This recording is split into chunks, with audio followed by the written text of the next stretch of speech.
बिस्मिल्लाहिर्रहमानिर्रहीम। अस्सलाम वालेकुम दोस्तों।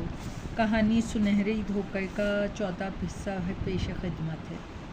यार शाम को जल्दी आ जाया करो। आता हूँ तो घर में खाने को कुछ नहीं होता, मैं इसलिए अच्छा सा नाश्ता बनाती सॉरी कहती इसके ऑफिस जाने से पहले मैं गाड़ी लेके निकल जाती। मैंने काफ़ी अच्छी ड्राइविंग भी सीख ली थी।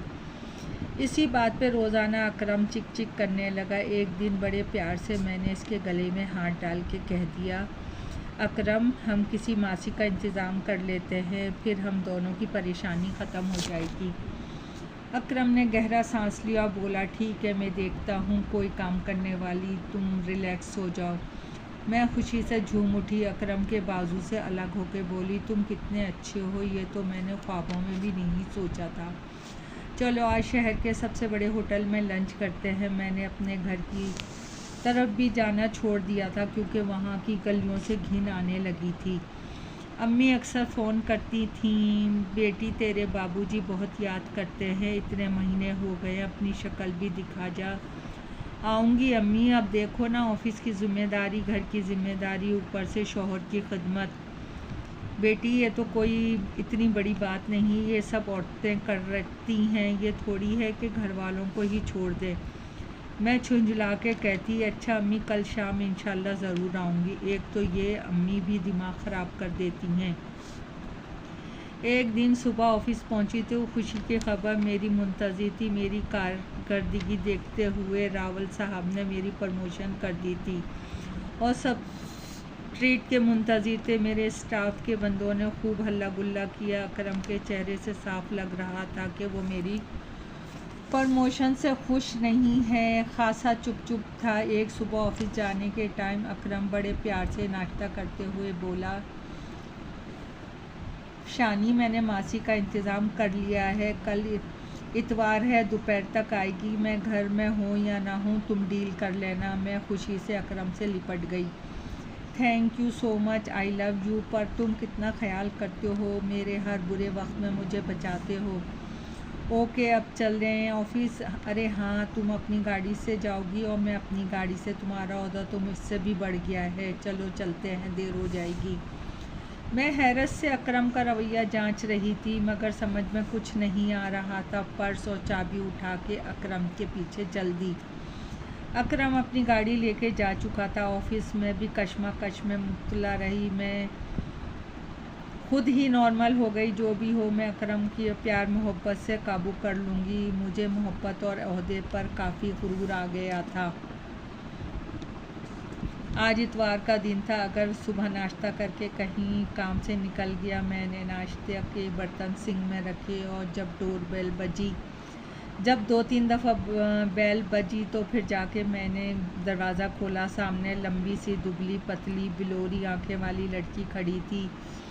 बोले, जी ये अकरम साहब का घर है? जी हाँ वो मेरे हस्बैंड हैं, उन्हें घर के काम के लिए मासी की ज़रूरत थी इसलिए आई हूँ। अच्छा आओ अंदर आ जाओ। कहाँ से आई हूँ? दिल्ली की जो सबसे बड़ी झोपड़पट्टी है ना वहाँ से। क्या नाम है तुम्हारा? बेला।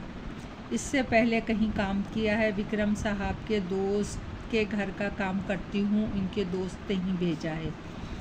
बेला की खूबसूरती ऐसी थी कि वो शहज़ादी कहलाए मगर नसीब शहाना इसकी खूबसूरती को दिल से ही दिल में सराह रही थी। इतनी देर में डोरबेल बज गई। शहाना ने दरवाज़ा खोला। सामने अकरम खड़ा था। अरे इतनी जल्दी आ गए? हाँ वो दोस्त के घर गया था, उसने बताया कि बेला मासी घर आई है तो मैं चेक करने आ गया। जी जनाब वो आ गई है और आप भी मिल लेना कि तसल्ली हो जाए, मगर दिल को काबू में रखना, मैंने आंख मार के बोला। क्यों भाई क्या ऐसी बात है इसमें? आप खुद देख लें। बेला अकरम को देख के हाथ जोड़ के खड़ी हो गई। नमस्ते साहब। नमस्ते, तुम कर लोगी घर का सारा काम? विक्रम नीचे से ऊपर देखते हुए बोला, सुबह 9 बजे आऊँगी और शाम को चली जाऊँगी। चलो ठीक है, अभी से शुरू कर दो ताकि हम भी देख लें आपकी कारकर्दगी। बेला किचन में चली गई और मैं अकरम का हाथ पकड़ के कमरे में आई। प्यार मोहब्बत के दावे करने लगी। फिर भी मुझे ऐसा लग रहा था जैसे इसके दिल में कुछ है। बात तो बड़े प्यार से कर रहा था। थोड़ी देर बाद बेला की आवाज़ आई, बेगम साहिबा बेगम साहिबा भोजन में क्या बनाऊं? अकरम बताओ क्या खाओगे, क्या पकवाऊं? बेला ने से शाहाना खाना तुम ही बनाओ तो बेहतर होगा, इसको ऊपर के कामों के लिए रखो। अकरम जान मैं काम करती हूँ ना, देर सवेर हो जाती है घर, फिर क्या मैं चूल्हा हांडी ही में लगी रहूँ? तुम्हारी मर्ज़ी कह के उठ के कमरे से चला गया। मैं भी पीछे पीछे चली गई। वो बेला से बात कर रहा था, मुझे देख के घर से बाहर चला गया। बेला मुझे देखने लगी। बेला क्या हुआ? अकरम साहब कह रहे थे वो खाना बाहर ही खाएंगे, आपके लिए कुछ बना दूँ? मुझे शदीद गुस्सा आ गया। रहने दो, कुछ मत बनाओ, जब भूख लगेगी खुद बना के खा लूँगी। फिर मैं क्या करूं? तुम कपड़े धो लो, पूरे घर की सफाई कर लो। ये कह के मैं बेडरूम में आ गई। शाम को खाना बना के अकरम के आगे रख दिया। आपकी पसंद की डिश बनाई है मैंने, 2-3 दिन का खाना बना दिया है, रोज़ रोज़ तो नहीं बना सकती। ये सहमत भी क्योंकि मैं बाहर खा लिया करूँगा। अकरम क्या बात है, क्यों नाराज़ होते हो? ज़रा सी बातों पर नाराज़ नहीं हो रहा हूँ, आपकी सहूलत के लिए कह रहा हूँ। मैं देख रही थी अकरम ने घर में खाना खाना बंद कर दिया था, फिर मैंने भी अक्कड़ में आकर बोलना छोड़ दिया। एक बेड पे सोते हुए भी रस्मी गुफ्तगू करते, सुबह उठ के ऑफिस रवाना हो जाते। 1-2 दिन से मुझे हरारत हो रही थी, जिस्म भी टूट रहा था। मैंने ऑफिस से 1 हफ्ते की छुट्टी ले ली, सोचा आराम भी कर लूँगी, अकरम के गिले शिकवे भी दूर कर दूँगी। मैंने बेला को बता दिया कि मैं छुट्टी पर हूँ तबीयत की वजह से, तुम घर के काम करके चली जाना। अकरम मेरे सर पे बड़े प्यार से हाथ फेर रहा था। मैंने आंखें खोल के देखा तो मुस्कुरा दिया।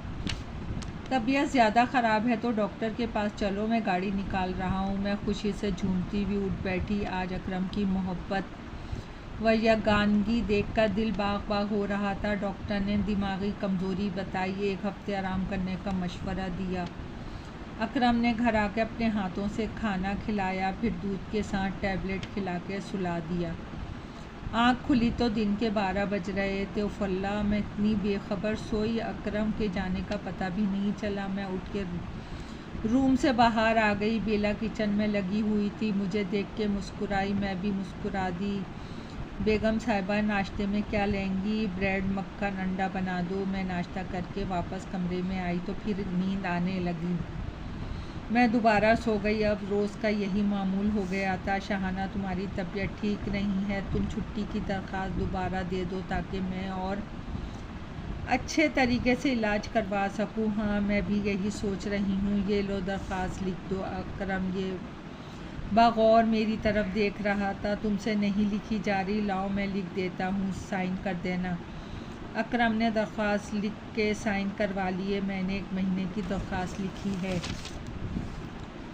अरे अब इतनी भी बुरी हालत नहीं है, 1 हफ्ते की और दे देते। मुझे तुमसे ज़्यादा दुनिया में कोई और चीज़ अजीज़ नहीं है, बड़े प्यार से सर पे हाथ फेरते हुए बोला।